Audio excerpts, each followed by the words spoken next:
रामायण का ट्रेलर आ गया है और उसके ट्रेलर को देखकर मेरा reaction, Props look amazing, the costumes look amazing. Interesting casting choices. मंत्रमुग्ध, फैंटास्टिक। अब्बा डब्बा जब्बा।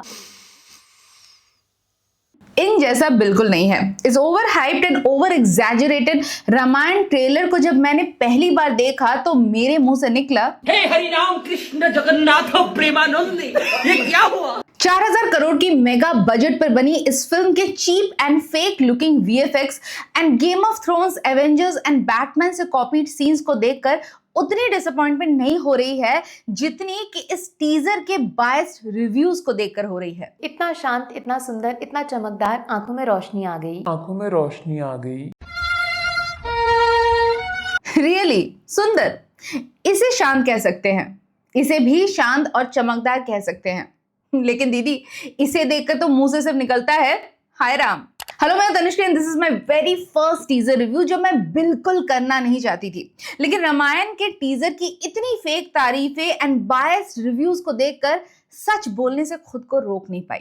सो let's begin an honest review of Nitesh Tiwari's Ramayana teaser, जिसे देखकर लगा not very interesting. Nitesh Tiwari के रामायण का सबको बेसब्री से इंतजार था। रिव्यूअर्स तो इतने पागल हो रहे थे कि टीजर रिवील होने से पहले ही अपने ख्याली पुलाव पका पका कर प्री टीजर वीडियोस बनाने में लग गए। एंड इट्स अंडरस्टैंडेबल, क्योंकि यहाँ बात हो रही है 4000 करोड़ के मेगा बजट से बनी इंडिया की अब तक की हाईएस्ट एवर बजट वाली फिल्म की। नितेश तिवारी के रामायण का मेजर अट्रैक्शन है इसका बजट। फिल्म के अराउंड इतना हाइप क्रिएट किया गया है कि इसमें वीएफएक्स जो यूज होने वाले हैं वो डीनेग, जिसे दुनिया की सबसे बड़ी and the best VFX and animation studio माना जाता है। इंटरस्टेलर और इंसेप्शन जैसी फिल्म्स की वीएफएक्स इस स्टूडियो ने दी है, वो इस मूवी पर काम कर रही है, तो डेफिनेटली एक्सपेक्टेशंस तो सुपर हाई होने ही वाले थे। लेकिन ये सारा हाइप मिट्टी में मिल गया जब इसका टीजर लोगों के सामने आ गया। इस टीजर को जब मैंने पहली बार देखा तो एक पल के लिए मन में डाउट हुआ कि कहीं मैंने कोई फैन अकाउंट से बनाया हुआ फेक टीजर तो नहीं देख लिया। आजकल बहुत सारे अकाउंट्स एआई को यूज करके टीजर और ट्रेलर्स बना लेते हैं, लेकिन मैं गलत थी। टीजर रियल था, बस फील रियल नहीं लगा। और फिर स्क्रीन पर एंट्री होती है रणबीर कपूर की एज लॉर्ड राम। इस सीन को जिसे देखकर पेशेवर रिव्यूअर्स गदगद हो रहे हैं, वाह वाह वाह कर रहे हैं, इसे जरा ध्यान से देखिए। कितना बड़ा ब्लंडर है एक ओपनिंग सीन में। इस सीन में भगवान Ram, and I am sorry, मैं इस पूरे टीजर में रणबीर कपूर को रणबीर कपूर ही कहूंगी, क्योंकि पूरे टीजर में मुझे उनमें से कहीं भी भगवान श्री राम के भाव उन्हें देखकर नहीं मेरे अंदर आए। उनके अंदर वो सौम्यता, वो सुंदरता कहीं नजर ही नहीं आई। तो पूरे रिव्यू के दौरान मैं I am going to call Ranbir Kapoor as Ranbir Kapoor. तो यहाँ पर आप देख सकते हैं कि रणबीर कपूर को एक माउंटेन टॉप जैसी जगह में दिखाया गया है। फील के लिए तेज हवा भी चल रही है, लेकिन सब कुछ हवा में उड़ रहा है सिवाय रणबीर कपूर के बाल। जहां कपड़ों के साथ साथ बालों को भी लहराते हुए दिखाया जाना चाहिए था, लेकिन मेकर्स बालों को ही भूल गए। ये कितना बड़ा ब्लंडर है। And this is the first introductory scene of Ranbir Kapoor in the entire teaser.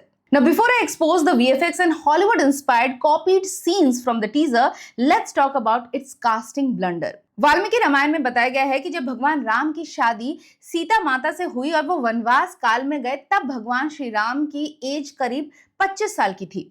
यहाँ पर मेकर्स को चाहिए था एक young, fresh and innocent yet strong personality को कास्ट करना, लेकिन मेकर्स शायद सेफ प्ले करना चाहते थे और इसीलिए उन्होंने एक किसी फ्रेश फेस की जगह कास्ट किया रणबीर कपूर को।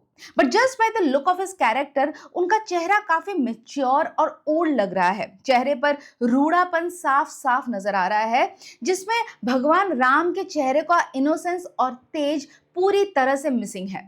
चाहे रामानंद सागर की रामायण हो या फिर आनंद सागर की रामायण, इन दोनों में ऐसे लोगों को कास्ट किया गया जो इन सीरियल से पहले उतने पॉपुलर नहीं हुए। लोगों को एज भगवान राम एक्सेप्ट करने में ज्यादा दिक्कत नहीं हुई। Of course 80s was a whole different era, so उस वक्त के लोगों का जो सीरियल से अटैचमेंट था वो अलग ही लेवल का था। लेकिन जब Gurmeet Choudhary as Lord Ram cast किए गए तो ही गॉट इंस्टेंट पॉपुलैरिटी, क्योंकि उनके फेस में एक तेज था, एक सॉफ्टनेस थी। और ये है हमारे सीरियल्स के कुछ एक्टर्स जिन्होंने भगवान को ऑन स्क्रीन पोर्ट्रे किया। फॉरगेट अबाउट द एक्टिंग, सिर्फ चेहरे को देखें तो इन सभी के चेहरों में एक इनोसेंस दिखता है जो इस चेहरे में टोटली मिसिंग है। कहने का मतलब है कि टीवी वाले भी बेटर कास्ट कर लेते हैं। अगर कोई आउटसाइडर होता ना, जिसने पास में खुद को प्राउड बीफ ईटर बता रखा होता, तो मेकर्स उसे किसी भी हालत में कास्ट नहीं करते एज लॉर्ड राम। लेकिन यहाँ पर बात रणबीर कपूर की है। I'm a more mutton, paya, beef. Red meat. Yeah. I'm a big beef guy. भगवान राम के कैरेक्टर को प्ले करने के लिए रणबीर कपूर वेजिटेरियन बन चुके हैं, ऐसा वो क्लेम करते हैं। लेकिन recently Netflix show dining with the Kapoors में जब डेलिबरेटली रणबीर कपूर के प्लेट को किसी भी सीन में नहीं दिखाया गया था तो उन पर नॉनवेज खाने के इल्जाम लगे थे। लेकिन रामायणा का हाइप रणबीर कपूर नहीं है, इसका मेन हाइप बनाया गया था इसके वीएफएक्स और सीजीआई के अराउंड। पर रामायण के टीजर में जो वीएफएक्स दिखाया गया है और एक प्रॉम्प्ट जनरेटेड एआई वीडियो में आपको ज्यादा फर्क नहीं लगेगा। लाइक दिस पर्टिकुलर सीन जहां पर रणबीर कपूर एज लॉर्ड राम चल रहे हैं और उन पर लोग फूलों की वर्षा कर रहे हैं। कैमरा एंगल पीछे का है और इस बच्चे को देखिए, भगवान राम आगे निकल जा रहे हैं और ये कैमरे को देखकर प्रणाम कर रहा है। एज ए वीडियोस आप इजीली प्रॉम्प्ट देकर एआई से जनरेट कर सकते हैं and there is a huge possibility कि ये वीडियो भी एआई से ही जनरेट किया गया है। पॉसिबिलिटी नहीं, शायद ये एआई जनरेटेड ही है। ये देखिए, इस सीन में थोड़ा आगे बढ़ेंगे तो देखेंगे कि ये जो कैरेक्टर है ये भी एआई जनरेटेड ही है। इसके सर की पगड़ी का कलर पर्पल से ब्लू में बदले जा रहा है। और ये है एक वॉर या एक्शन सीन जिसमें अगर आप पॉज करके देखोगे तो पाओगे कि ये सारे कैरेक्टर्स एआई जनरेटेड ही लग रहे हैं। कोई इधर खड़ा है, कोई उधर खड़ा है, कोई इधर देख रहा है, कोई दूसरी ओर देख रहा है। पूरी तरह से मिसमैच है। मतलब मैं क्या ही बोलूं, मैं तो रिव्यू करती भी नहीं हूं, लेकिन ये जो सालों से रिव्यू कर रहे हैं, जिनको आप मिलियंस में पहुंचा चुके हैं, मेरे तो 1 लाख भी नहीं हुए, वो इस टीजर को देखकर कह रहे हैं पीक डिटेलिंग। बोल दो पीक डिटेलिंग। ये है पीक डिटेलिंग। अब तो सही चैनल को सब्सक्राइब कर लो। For me, pride for the great cultural heritage that we have in our country. If we can evoke that, show to the whole world, to me that would be an achievement. ये है कंतारा का ब्रह्म राक्षस और ये है 4000 करोड़ के रामायणा का राक्षस। जो राक्षस कम और किसी वीडियो गेम का कैरेक्टर ज्यादा लग रहा है। रामायण एक इंडियन स्टोरी है, ये हमारे देश की, हमारी संस्कृति की पहचान है। इतना पैसा लगाकर जब एक फिल्म इतने बड़े स्केल में बनाई जा रही है तो the least we can expect from the makers is to do at least some research, जो एक्चुअली बहुत ज्यादा मुश्किल भी नहीं था। इनको बस हमारे रिलीजियस टेक्स्ट बुक्स और मंदिरों में विजिट करना था। स्क्रिप्चर्स में जहां पर भी राक्षसों को मेंशन किया गया है, उन्हें कुछ ऐसा या फिर ऐसा दिखाया गया है, ऐसा नहीं। आप रामायण बना रहे हो लेकिन ऐसे राक्षस दिखा रहे हो जिनमें से इंडियननेस ही मिसिंग है। इस राक्षस को देखकर लग रहा है कि हॉलीवुड फिल्म ट्रोल हंटर से इंस्पिरेशन लेकर बनाया गया है। पता नहीं इस फिल्म में 4000 करोड़ यूज कहां किए गए हैं, क्योंकि इसका टीजर देखकर तो ऐसा लगता है कि ये फिल्म एकदम कामचोरी से बनाई हुई है। एक फिल्म तभी अच्छी बनती है जब VFX is a part of the film, not the entire film. यानी कि फिल्म को रियल लोकेशंस में शूट करना और फिर उन रियल फुटेजेस को वीएफएक्स से और एनहांस करना, ना कि पीछे ग्रीन स्क्रीन लगाकर कामचोरी से फिल्म बना दो। जंगल के सीन को रियल जंगल में शूट करने के बजाय पीछे ग्रीन स्क्रीन लगाकर शूट कर दिया गया है। और यह है एक तूफान का सीन, लेकिन यहाँ पर भी रणबीर कपूर के बाल इंट्रोडक्टरी सीन की तरह एकदम शांत है। न चेहरे के अराउंड कोई धूल उड़ती हुई नजर आ रही है और ना ही उनका एक भी बाल उड़ रहा है, लेकिन है वो बवंडर के अंदर। वाह, पीक डिटेलिंग। इस फिल्म की एक्सपेक्टेशंस और एग्जीक्यूशन में जमीन और आसमान का फर्क है।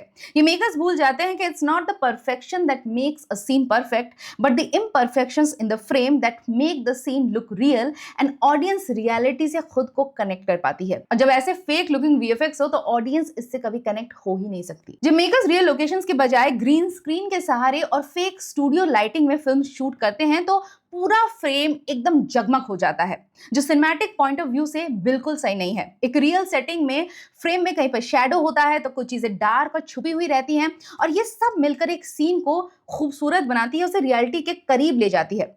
जिस तरीके का बजट इस फिल्म को मिला था, मेकर्स को हर सीन प्रॉपर लोकेशन में जाकर शूट करना चाहिए था और बाद में उसे पोस्ट प्रोडक्शन के दौरान वीएफएक्स और सीजीआई यूज करके एनहांस कर सकते थे, like how Hollywood does for its films. लेकिन यहाँ पर ऐसा नहीं किया गया और ये स्क्रीन पर साफ साफ दिख रहा है। लाइटिंग एकदम फ्लैट है, चेहरों के फील एकदम स्मूथ है, ना कोई टेक्सचर है, ना कोई डेप्थ और ना ही कोई कनेक्शन है, ना ही कोई सोल।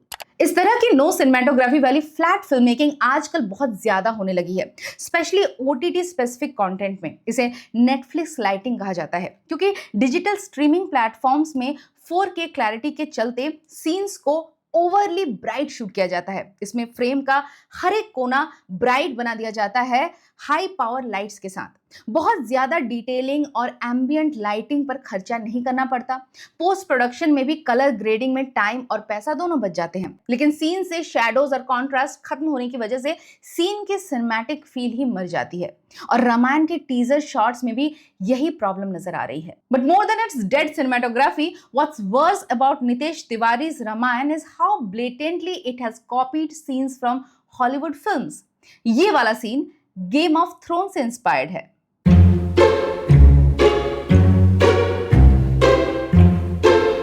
ये द डार्क नाइट राइजेस से, ये वाला सीन बैटमैन से, ये एवेंजर्स से, और ये तो ड्यून मूवी का पूरा रिक्रिएशन दिख रहा है। मतलब 4000 करोड़ यूज कहां किए। ट्रेलर में टुवर्ड्स द एंड एक जगह रामायणा टेक्स्ट के साथ एक टैगलाइन अपीयर होता हुआ नजर आ रहा है, which says our truth our history, जिसे पढ़कर और टीजर को देखने के बाद ऐसा लग रहा है कि हमारे वेद ग्रंथों का सच या हमारे इतिहास के बारे में बात नहीं कर रहे हैं, बल्कि बॉलीवुड के सच और बॉलीवुड की हिस्ट्री की बात कर रहे हैं। सालों से 400 करोड़ 700 करोड़ के नाम पर ये मेकर्स चप्पल छाप मूवीज बनाते चले जा रहे हैं। Of course Ramayana may not be as bad as a 400 crore war 2 or a 700 crore Adi Purush, but it is nowhere close to being even a 2000 crore Hollywood film. Avatar 3 Fire and Ash 2025 का total budget था approximately 2900 CR।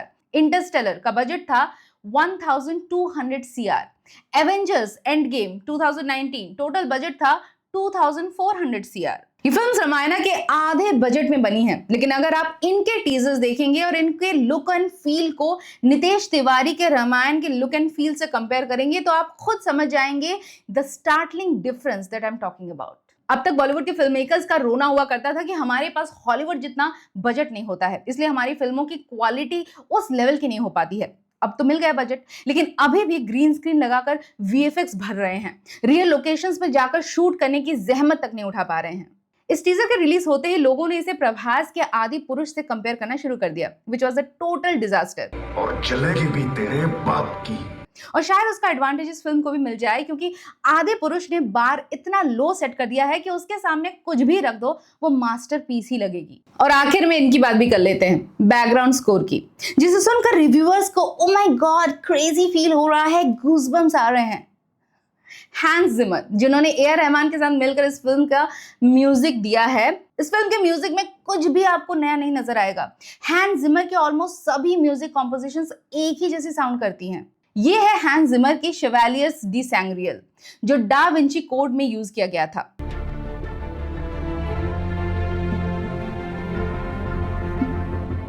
और ये सुनिए रामायणा का background score.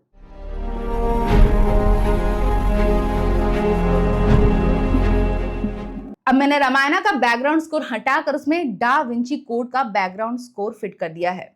अब सुनिए।